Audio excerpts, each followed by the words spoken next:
عن أنس بن مالك رضي الله عنه قال قال رسول الله صلى الله عليه وسلم من نسي صلاة فليصلها إذا ذكرها لا كفارة لها إلا ذلك.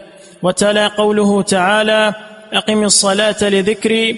ولمسلم من نسي صلاة أو نام عنها فكفارتها أن يصليها إذا ذكرها. موضوع یہ ہے کہ فوت شدہ نماز کی قضاء کی کیا کیفیت. نماز قضاء کیوں ہوتی؟ کوئی اس کا جواز نہیں، کوئی مصروفیت، کوئی مشکل، کوئی بیماری، اس کا جواز نہیں. بیمار ہو تو تیمم کر کے نماز پڑھ لو، کھڑے نہیں ہو سکتے لیٹ کے پڑھ لو، بیٹھ کے پڑھ لو.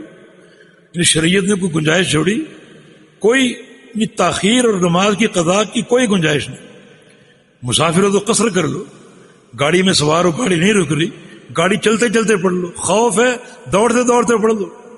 حتیٰ کہ جنگ کے میدان میں ہو تو پھر بھی نماز آپ نے وقت سے نہیں لیٹ کرنی. 2 جماعتیں بن جاؤ، ایک دشمن کے مقابلے میں کھڑی ہو جائے، دوسری نماز پڑھ لے، پھر یہ دشمن کے مقابلے میں چلی جائے وہ نماز پڑھ لے. کوئی گنجائش ہے نماز کی قضاء کی؟ صرف 2 گنجائشیں، 2 اسباب ہیں قضاء نماز کے کہ بندہ نماز پڑھنا بھول گیا یا سو گیا، اٹھ نہیں سکا. یہ دونوں چیزیں بندے کے اختیار میں نہیں، بھول جانا بھی اور سو جانا بھی. اللہ تعالیٰ نے اس امت سے نسیان کو معاف کر دیا. اب اس کا طریقہ کیا ہے؟ جب وہ بیدار ہو تو نماز پڑھ لے. پہلا کام نماز، یہ نہیں کہ پھر لیٹ کرے پڑھ لوں گا، وقت ہے ابھی دوسری نماز کے آنے کا پڑھ لوں گا، نہیں، فوری پڑھے. پہلا کام نماز. اور جب یاد آ جائے تو پہلا کام نماز ہے. یہ نہیں کہ لیٹ کر لے تھوڑا سا انتظار کر لیتا، نہیں، فوری پڑھ لے. یہی اس کا کفارہ ہے. اور اگر نماز جان بوجھ کے چھوڑ دی، جان بوجھ کے، تو بہت سے علماء کا مذہب یہ ہے کہ اس نماز کی قضا نہیں، اس نماز کی قضا نہیں. جو شخص جان بوجھ کے ایک نماز چھوڑ دے وہ کافر ہو.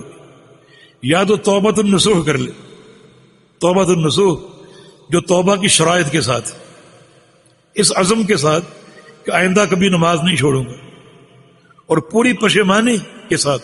ندم التوبہ، ندامت ہی توبہ ہے. شرائط توبہ کے ساتھ توبہ کر لے. لیکن بعض علماء کا مسلک یہ ہے کہ قضا کر لے اور ساتھ توبہ بھی کرے، سچی اور خالص توبہ، اگر جان بوجھ کے نماز چھوڑ دی. تو اس کے راوی انس بن مالک رضی اللہ عنہ ہیں، فرماتے ہیں کہ رسول اللہ صلی اللہ علیہ وسلم نے ارشاد فرمایا من نسی صلاۃ فلیصلیھا اذا ذکرھا. جو شخص نماز بھول جائے وہ پڑھ لے نماز جب بھی یاد آ جائے، یاد آنے پر لیٹ نہ کرے. لا کفارۃ لھا الا ذلک. اس نماز کے جو بھول جانے کا جو کفارہ ہے اس کے سوا کچھ نہیں ہے کہ جو ہی یاد آئے فوری پڑھ لے، وقت جو بھی ہو. بتلا قولہ تعالی، آپ نے یہ قرآن کی آیت پڑھی اقیم الصلاۃ لذکری، کہ نماز قائم کرو میرے ذکر کے لیے. اللہ کو یاد کرو، اللہ کی یاد کرو گے تو نماز بھی یاد آئے گی تو فوراً ادا کر لو. ولی مسلم، اور مسلم کی حدیث کے الفاظ ہیں من نسی صلاۃ، جو شخص نماز بھول جائے او نام عنہا، یا نماز سے سویا رہے، فکفارتھا ان یصلیھا اذا ذکرھا. اس کا کفارہ یہ ہے کہ وہ نماز پڑھ لے جب بھی یاد آ جائے. سونے والا بیدار ہو جائے تو نماز پڑھ لے، اور بھولنے والا جب بھی اس کو یاد آئے فوری نماز پڑھ لے، یاد آنے کے بعد تاخیر نہ کرے.